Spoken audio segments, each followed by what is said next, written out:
할렐루야. 오늘도 예비하신 귀한 은혜를 하나님께서 우리에게 부어주실 줄로 믿습니다.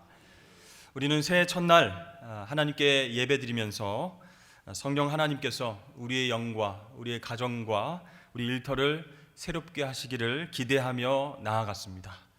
먼저 성령께서 우리에게 임하실 때 우리는 꿈을 꿔야 합니다. 세상이 주는 꿈이 아니라 하나님이 주시는 꿈, 회복에 대한 꿈을 꾸어야 합니다. 그럴 때 골짜기에 마른 뼈들이 생기가 들어가서 군대가 된 것처럼 나의 영이 살아나고 또 죽어가는 영혼들이 살아나는 그런 놀라운 기적들이 우리의 삶 가운데에 생기게 될 줄로 믿습니다.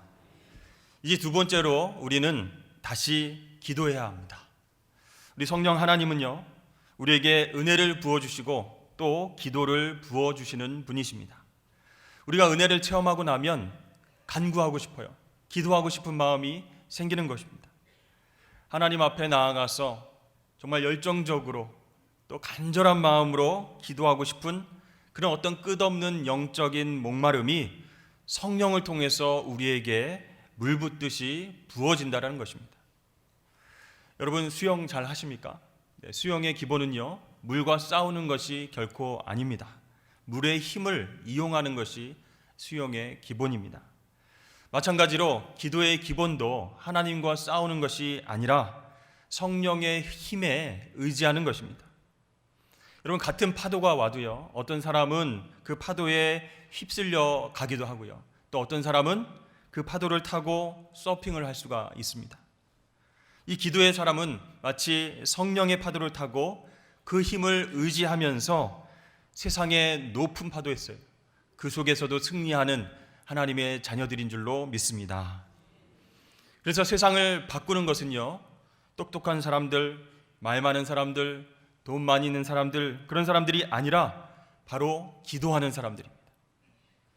예수님께서는 이 땅에 오셔서 교회는 만민이 기도하는 집이다 라고 말씀하셨죠. 맞습니다. 교회는 이 하나님의 자녀들의 기도의 불이 있어야 하는 곳입니다. 기도 속에서 서로 교제하고 서로 기도 속에서 사랑하고 또 기도로 모든 문제를 극복해야 된다는 것이죠. 여러분 교회는요, 기도하면 능력이 생깁니다. 말이 줄고요, 비판과 또 불평 불만이 줄어들게 됩니다. 은혜가 넘치고 열정과 기쁨이 가득 차게 된다는 것입니다. 기도하게 되면요, 미움과 반목이 사라지고 서로 사랑하게 되는 것이죠. 그래서 교회가 기도에 집중할 때 큰 문제가 작은 문제가 됩니다. 그러나 기도하지 않으면 작은 문제도 큰 문제가 되어서 어려운 일을 겪게 되는 것이죠. 그래서 주님께서 계실 때나 지금 현재나 우리 교회가 살아나는 길은 오직 기도하는 길밖에 없다는 것입니다. 기도하는 교회는 그래서 반드시 아름답게 성장하고 결코 망하지 않는다는 것입니다. 사랑하는 성도 여러분, 우리 산성교회가 기도하는 교회가 되길 주의 이름으로 축복합니다. 기도하는 많은 자리들이 있습니다. 그 자리에 여러분들 많이 나오셔서 부르짖고 주님을 붙잡고 나아갈 때에 놀라운 역사가 올 한 해 가운데에 있게 될 줄로 믿습니다. 오늘 느헤미야라고 하는 한 리더를 통해서 또 이 리더의 기도를 통해서 하나님께서 역사를 어떻게 만들어 가셨는지를 오늘 본문 말씀을 통해서 한번 살펴보도록 하겠습니다. 느헤미야 1장은요, 페르시아의 고위 관리였던 이 느헤미야가 자신의 조국인 예루살렘의 상황을 전해 듣고 하나님 앞에서 금식하면서 기도하는 내용이 나타나 있습니다. 이 느헤미야는요, 이스라엘 백성들의 3차 귀환을 도왔던 그런 인도자였습니다. 예루살렘 성벽 재건을 52일 만에 완성한 그런 뛰어난 사람이었습니다. 수많은 외부의 어떤 역경과 반대가 있었고요, 내부의 분열과 같은 어려움 속에서도 이 느헤미야는 기도하면서 탁월한 리더십을 발휘했습니다. 그래서 리더십을 연구하는 많은 사람들이 이 성경의 인물인 느헤미야를 많이 연구하기도 합니다. 이 느헤미야는요, 유대 이민자 출신이죠. 그것도 세계의 대국인 이 페르시아 왕의 술 맡은 관원으로 지금 지내고 있습니다. 지금 조국이 황폐해지고 성이 무너지고 성문들이 불탔다, 그런 소식을 듣고 자신은 그냥 넘어갈 수 있습니다. 그냥 지나칠 수도 있는 문제였습니다. 그러나 그는 그것을 마치 자기 일처럼 생각하고 금식하면서 울면서 하나님 앞에 기도를 하게 되죠. 여러분, 술 맡은 관원 한번 들어보셨습니까? 얼핏 들으면 이 사람의 직업이 혹시 바텐더 아닐까, 아니면 웨이터 아닐까, 이런 생각을 할 수도 있습니다. 근데 여러분, 고대 근동에서 그 왕이 가장 신이 많은 사람에게 주는 그 자리가 바로 술 맡은 관원장입니다. 그 당시에 왕들은요, 주로 독사를 통해서 발생되는 암살, 그것을 굉장히 두려워했습니다. 그래서 아무거나 먹거나 마실 수 없는 그런 이유 때문에 이 왕들은 자기 곁에 가장 신이 많은 사람을 술 맡은 관원장으로 임명을 하고 그 사람이 주는 음식과 그 사람이 주는 음료만 마셨습니다. 그래서 이 술 맡은 관원장은요, 왕에게 드리는 모든 음식과 음료를 사전에 이제 검사하고 맛을 보고 또 공식 석상이나 사적인 자리에도 늘 왕과 동행하는 그런 사람이었습니다. 그래서 출중한 외모도 있어야 되고 해박한 지식도 있어야 되고 또 매너도 세련되어야 했고 탁월한 순발력과 무예 이런 것들을 두루두루 갖춘 그런 인재만이 발탁될 수 있는 자리가 바로 그 자리였습니다. 여러분, 느헤미야가 페르시아의 아닥사스 왕, 이 왕의 술 관원이 되었다는 것은요, 포로로 잡혀간 사람들, 그 사람의 후손으로서 지금 최고의 자리에 앉아 있다는 겁니다. 성공한 인생이 아닐 수가 없죠. 그러나 이 느헤미야는요, 자기가 좋은 위치에 앉아 있으면서도 늘 자신의 민족과 하나님을 생각하면서 기도했습니다. 그래서 지인을 통해서 들은 이 예루살렘의 안타까운 상황을 놓고 수일 동안 슬퍼하고 금식하면서 기도하고 있었습니다. 그럼 여러분, 예루살렘에 도대체 어떤 일이 있었길래 이 느헤미야가 그렇게 울면서 금식하면서 기도를 했을까요? 이 느헤미야보다 앞선 14년 전, 기원전 457년경에 에스라라고 하는 사람이 이끄는 제2차 유대인 포로 기환이 이루어져 있습니다. 그때 에스라는요, 황폐해진 예루살렘과 타락한 유대인들을 바라보면서 개탄을 하고 개혁을 추진했습니다. 여러분들, 이방 민족들과 혼인하지 마십시오. 제발 우상 숭배하지 마십시오 하면서 우상을 부시고 다시 하나님 앞에서 새롭게 거듭나야 될 것을 강조하고 말씀 대부흥 운동을 일으킵니다. 그래서 영적 대가성의 운동이 이 에스라를 통해서 이루어지게 되죠. 그리고 그렇게 회복된 이스라엘 백성들과 함께 예루살렘 성전과 성벽을 재건하는 공사를 시작하게 됩니다.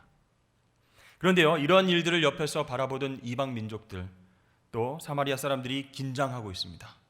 결국 그 사람들은요, 사마리아에 나와 있는 페르시아의 고위 관리 이 르훔이라고 하는 사람을 움직여서 왕에게, 아닥사스다 왕에게 조서를 올려드리게 됩니다. 그 내용이 이제 에스라 4장에 나와 있는데요, 그 내용은 뭐냐면, 왕이시여, 지금 이 민족에게 예루살렘 성을 재건하도록 허락하시면 안 됩니다. 언젠가는 이 민족이 하나 되어가지고 페르시아 제국의 반기를 들 것입니다. 골칫거리가 될 위험이 큰 민족들이기 때문에 당장 이 모든 공사를 멈출 수 있도록 명령을 내려주십시오. 이런 내용의 조서를 올려드리게 되죠.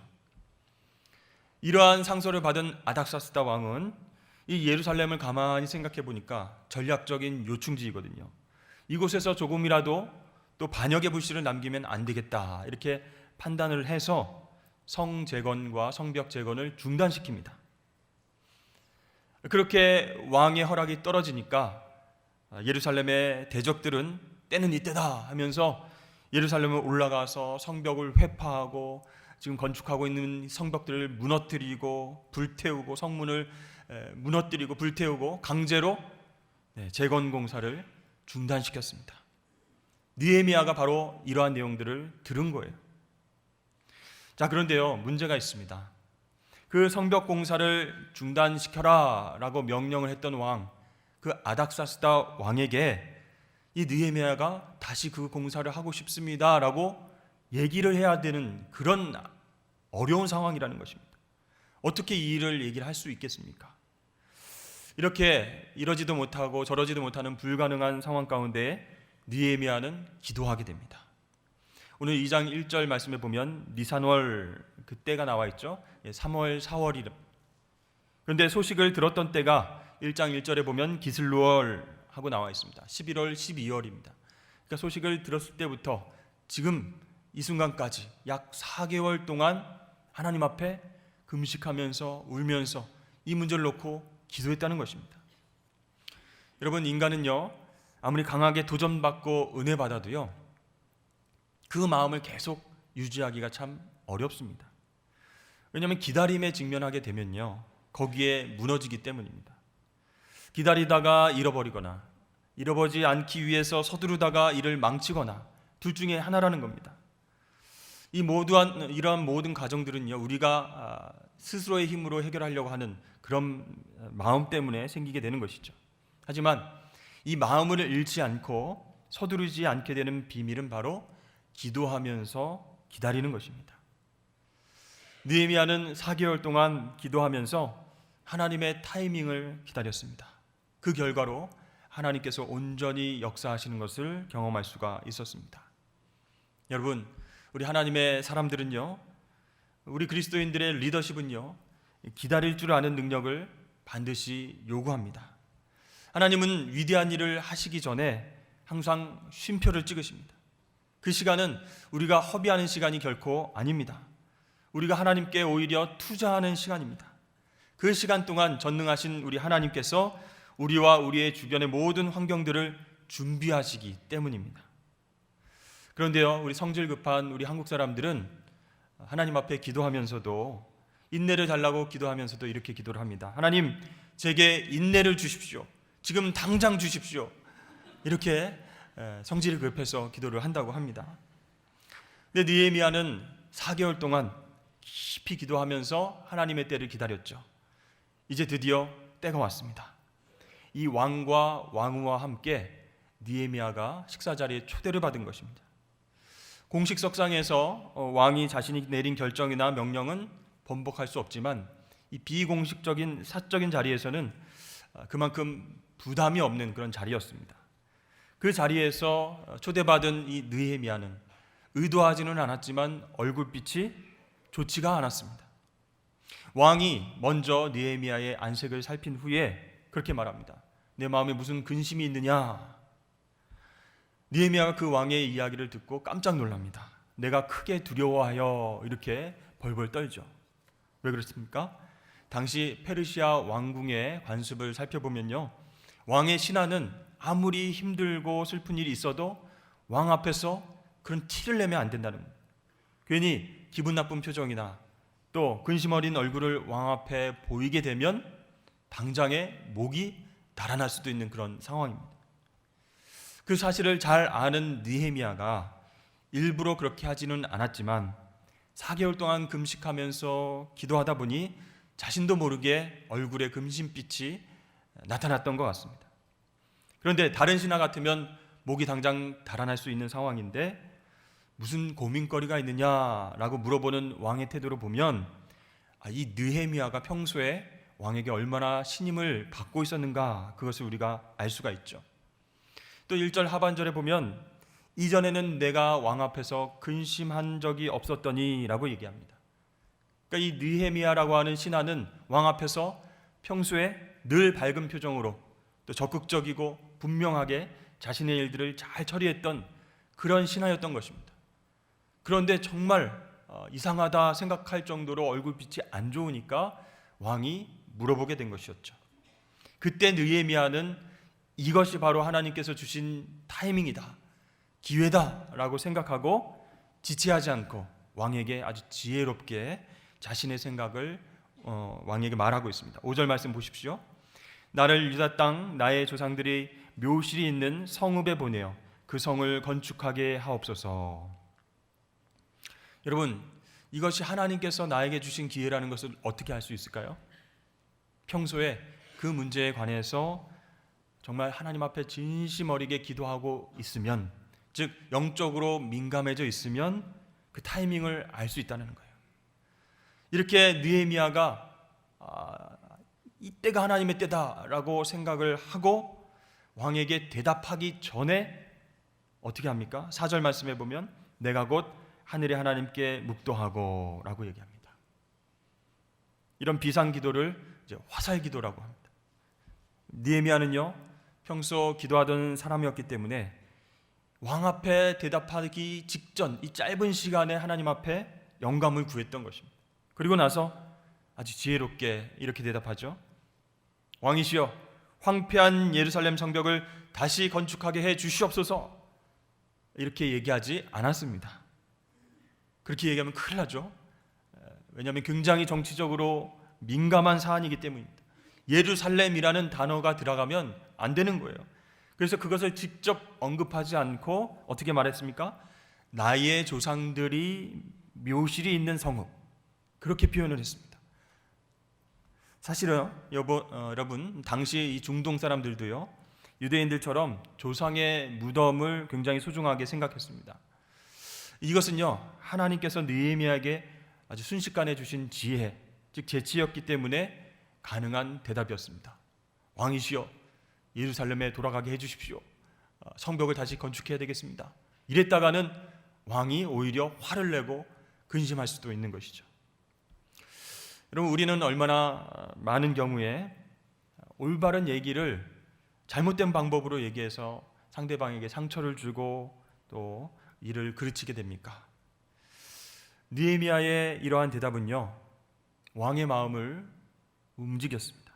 자신이 신뢰하는 부하, 그의 조상의 무덤이 있는 성읍, 그것이 다 회파되고 성문도 불타버렸으니까 얼마나 힘들까, 얼굴에 근심빛이 그래서 있었구나 하고 왕이 동정심을 갖게 되었다는 것이죠.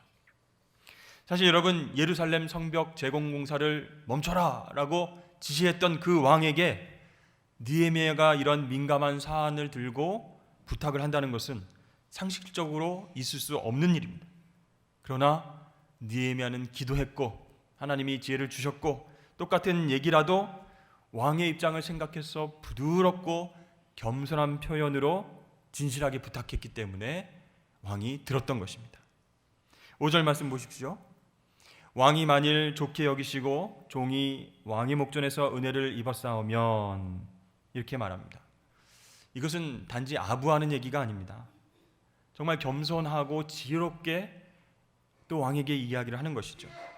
평소 한 번도 자신을 실망시킨 적이 없었던 능력 있고 성실한 충신, 그의 모습을 보면서 왕의 마음이 움직이기 시작했습니다. 그러나 여러분, 엄밀히 말하면 하나님께서 그 왕의 마음을 감동시켜 주신 것이죠. 여러분, 이 느헤미야의 태도를 통해서 생각해 볼 것이 있습니다. 내가 품은 소원이 선하기 때문에, 내가 갖고 있는 진리가 확실한 것이기 때문에 그것을 표현할 때에 함부로 해서는 안 된다는 것입니다. 더 조심스럽게, 더 겸손하고 부드럽게 해야 된다는 것이죠. 여러분, 이것이 사람들을 움직이는 어떤 상향식 리더십이 될 수가 있습니다. 자신의 주장을 꼿꼿하게 논리적으로 또 표현할 수는 있지만 자신의 생각을 주장하기 전에 진심으로 자신을 낮추어서 또 겸손하게 이야기할 수 있는 태도가 있는가, 그것을 보고 또 사람들의 마음이 움직일 수가 있거든요. 여러분, 나라별로 존중해야 될 문화와 에티켓이 많이 있습니다. 마찬가지로 우리 하나님의 자녀들도, 우리 성도들도 하나님의 백성으로서 지켜야 할 그런 에티켓이 있는 거예요.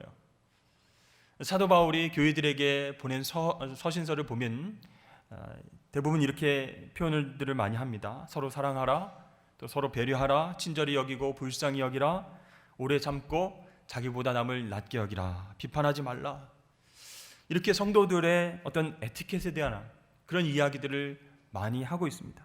그만큼 하나님께서 우리 하나님의 자녀들의 태도에 대해서도 중요하게 보고 계신다는 것입니다. 이것은 단순한 예의 범절이 아니라 거듭난 사람들이 진심으로 변화된 모습으로 사람들을 배려하는 태도이기 때문에 중요한 것이죠. 혹시 여러분, 친하다고 또 우리 가정에서 우리 자녀들에게 함부로 이야기하신 적은 없습니까? 너 결혼은 언제 할래? 누구누구는 지금 결혼해서 애가 몇인데 너는 아직도 소개팅도 안 하고 있느냐? 너 아직 취직 안 하고 놀고 있니? 어떻게 됐어? 지난번에 이력서 넣었던 데는 어떻게 됐어? 이렇게 자녀들에게 갑작스럽게 상처 주는 말들을 할 때가 있습니다. 또 교회 안에서도 조금 친분이 있다고 생각되면요, 서로의 연약함과 약점을 좀 배려해야 되는데 아무 생각 없이 말하기도 합니다. 집사님, 안 보던 사이에 살이 많이 쪘네요. 네, 요즘 사업이 많이 안 좋다면서요. 어떡하나? 이렇게. 여러분, 무엇을 말해야 하는가, 그것 이상으로 중요한 것은 어떻게 말해야 하는가입니다. 지혜롭고 부드럽게 때에 맞게 맞춰서 얘기를 해야 됩니다. 우리가 진리를 말할 때에도 사랑으로 말하지 않으면 상처를 받고 관계 가운데 어려움이 생길 수 있기 때문이죠. 이 느헤미야는요, 왕에게 지혜롭고 겸손하게 말함으로써 예루살렘 성벽 재건에 대한 허락을 받게 되었습니다. 왕이 대답합니다. 내가 몇 날에 다녀올 길이며 어느 때에 돌아오겠느냐. 무슨 뜻인가요? 이미 가도 좋다라는 거죠. 그것을 전제로 하는 얘기죠. 언제 돌아오겠느냐라고 하는 것은 나는 너 없이 못 산다는 겁니다. 그만큼 내가 너를 신임하고 있는데 언제 그 일을 완수하고 돌아오겠느냐, 그런 이야기죠. 근데 더더욱 놀라운 것은요, 느헤미야가 그 왕의 말이 떨어지기가 무섭게 자신의 계획을 술술 이야기하는 것입니다. 먼저 느헤미야는요, 각 지방을 다스리고 있는 페르시아 제국의 총독들에게 이 느헤미야 일행의 신속한 여행을 도와주라는 내용의 조서를 왕에게 부탁합니다. 그 왕의 조서를 가지고 있으면 그냥 통과되는 것이기 때문이죠. 혹시 모를 지방 총독들의 방해를 사전에 막겠다는 것이죠. 또 성읍 건축을 위해서 쓰일 들보 제목까지 왕의 살림에서 좀 배워갈 수 있도록 허락해 주십시오라고 부탁을 합니다. 또 예루살렘 근처에 있는 왕의 살림 감독 이름이 아삽이다라는 그 정보도 확보해 놓고 왕에게 이야기를 하고 있죠. 이렇게 느헤미야는요, 지난 4개월 동안 기도만 하는 것이 아니라 예루살렘 성벽 재건에 필요한 모든 사전 준비를 끝내놓고 기다리고 있었던 것입니다. 그렇습니다. 우리 기도하는 하나님의 사람은 믿음만 앞세우고 아무것도 안 하는 사람이 아닙니다. 주님 다 해주십시오, 믿습니다 하고 자기는 아무것도 안 하는 사람이 아니라는 거예요.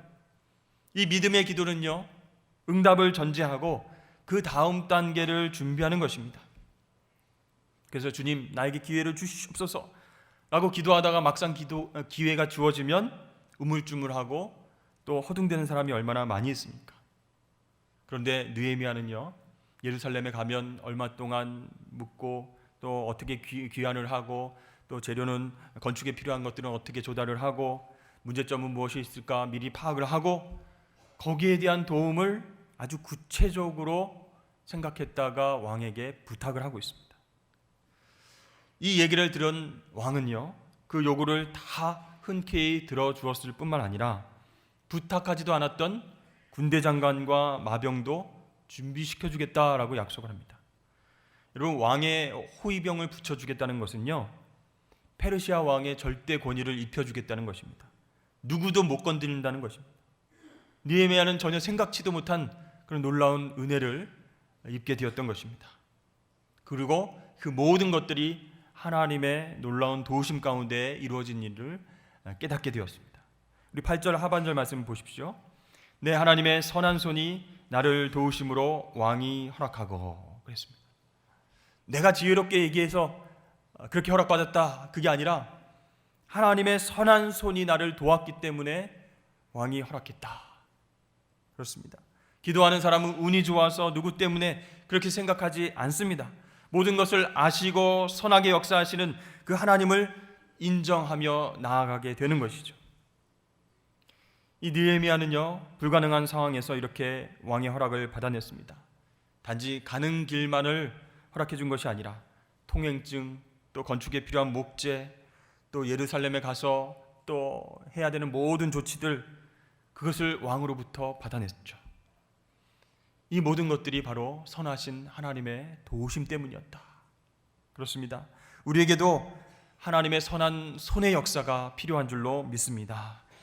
주의 인도하심을 받는 그런 사람의 삶은 반드시 하나님의 선하신 손이 역사에 그래야 이루어진다는 것이죠. 당장에는 아닌 것처럼 보이고 답답해 보일지 모르지만 결국은 합력하여서 선을 이루시는 그 하나님의 선하신 손이 필요하다는 것입니다. 여러분, 하나님은요, 기도하는 그 한 사람을 통해서 아름다운 역사를 이뤄나가시는 줄로 믿으시길 바랍니다. 세상의 악함과 강대함에 기죽거나 핑계대지 마시길 바랍니다. 우리가 섬기는 하나님은 세상보다 크고 강하신 분인 줄로 믿습니다.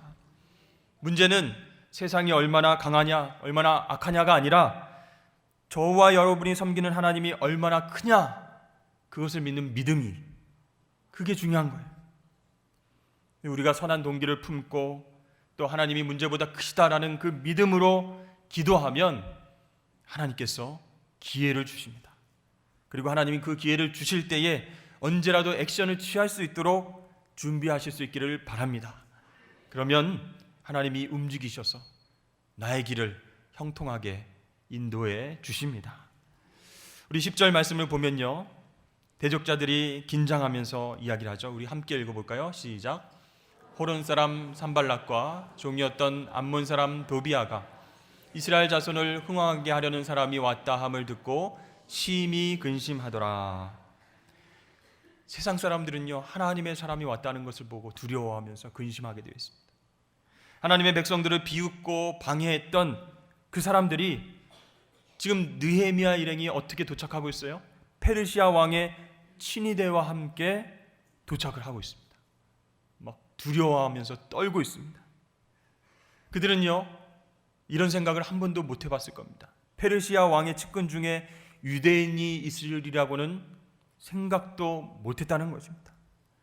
여러분, 하나님의 생각은 우리와 달라서 의외의 인물을 준비하셨다가 하나님의 일을 멋지게 행하신다는 거예요.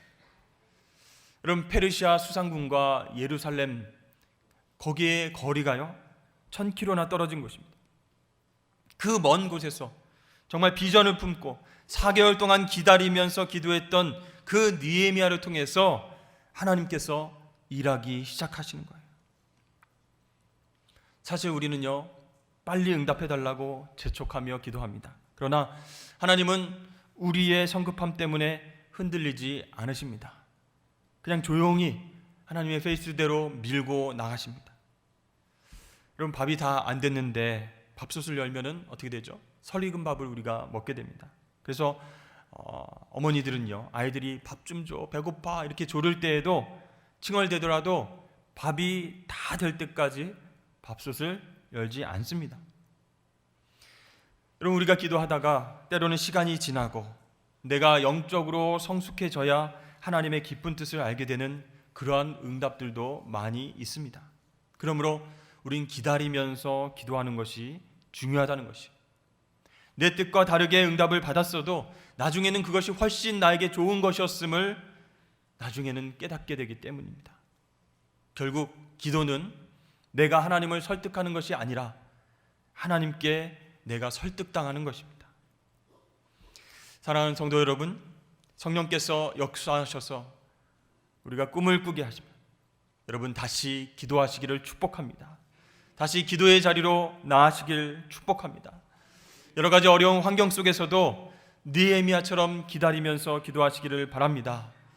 그렇게 하나님의 뜻을 분별하면서 나아갈 때 우리는 하나님께서 선하신 손으로 직접 일하시는 것을 목격하게 될 줄로 믿습니다. 올 한 해 다시 기도함으로 승리를 경험하시는 저와 여러분 되시길 주의 이름으로 축복합니다.